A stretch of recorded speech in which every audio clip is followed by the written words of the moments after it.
navigator, navigator, navigator.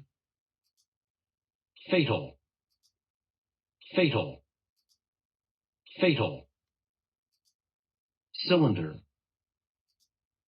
cylinder, cylinder. Marvelous, marvelous, marvelous. Tranquility, tranquility, tranquility. The captain showed me a plan of the ship. The ship was like a very long cylinder, almost like a cigar. The length of the ship from end to end was exactly 70 meters. I also learnt that the ship was propelled by a powerful screw at the front end. This helped to explain how the Nautilus had done so much damage to passing ships. The screw could also be used as a weapon.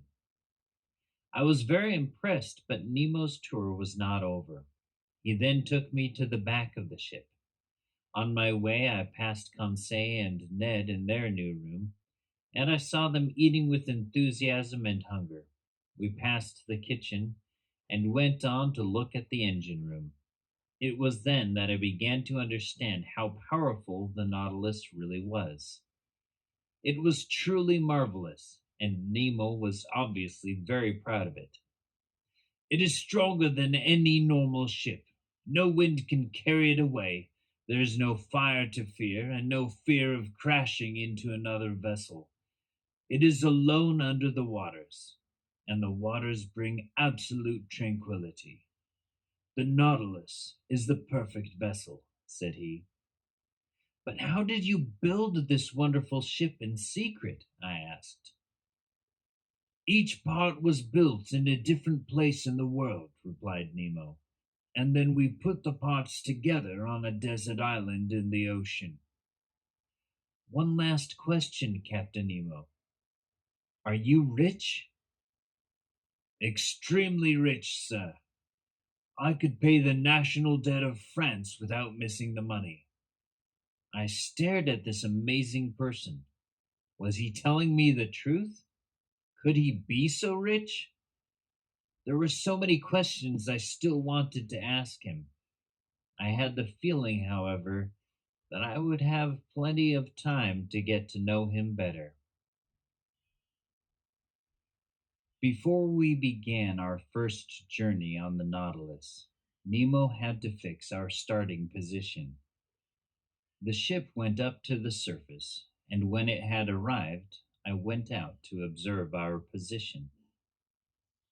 I went up a staircase which led to a platform. This platform was only 3 feet out of the water, but it gave me a chance to look at the view. Soon we would be going under the ocean, and I didn't know when I would have another chance to see the sky. It looked so fresh and pure. I admired the view while Captain Nemo and his navigator used their instruments to measure the angle of the sun. The captain didn't seem to notice my presence as he made his calculations. When he was satisfied, he turned to me and said, "Look at this ocean, Professor. Doesn't it have the gift of life?" I found his behavior to be a little strange. There was no hello or good morning. It seemed like he was simply continuing a conversation we had already started. "You see," he continued, "the ocean is waking up.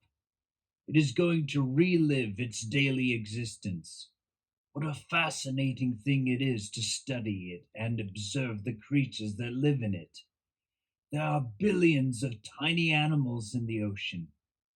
Some of them live in only a drop of water. Each creature has its role, its job. The ocean is full of life. It is fatal to man, they say, but home to countless numbers of animals, and to me." When Nemo spoke in this way, it was like he was in a different place. Physically, he was standing there next to me, but his mind was somewhere else. There is much to learn, Professor. At the poles, you will see things that you have never even dreamed of. As the captain was finishing his sentence, I asked myself, the poles? Did he really say what I thought he said? Does he intend to take us even to that location? Once Nemo had finished, he took me back downstairs into the library. Then he looked at me and said, Now, Professor, I will leave you to your studies. We must begin our journey. He left me there in that wonderful museum, lost in my thoughts. For a whole hour I sat there, deep in thought, wondering who this Captain Nemo, this Captain No One, really was. But my thoughts were interrupted by the arrival of my companions, Conseil and Ned. When they saw the room, they looked around in wonder, just as I had done a few hours before. Where are we? Asked the Canadian. In the museum at Quebec? My friends, I answered, as you know, we are not in Canada, but on board the Nautilus. I know what you are thinking, Ned. You want to find a way to escape, but I feel we will be here for some time. For now, we have to make the best of it. Let's wait and see what this ship has to offer. But what can we see in this iron prison? Protested Ned. We are we are sailing blindly. We can't see anything. At the very moment that Ned said this, the lights went out. Then we heard a strange noise. It sounded like a door sliding open, but the sound was coming from two different locations.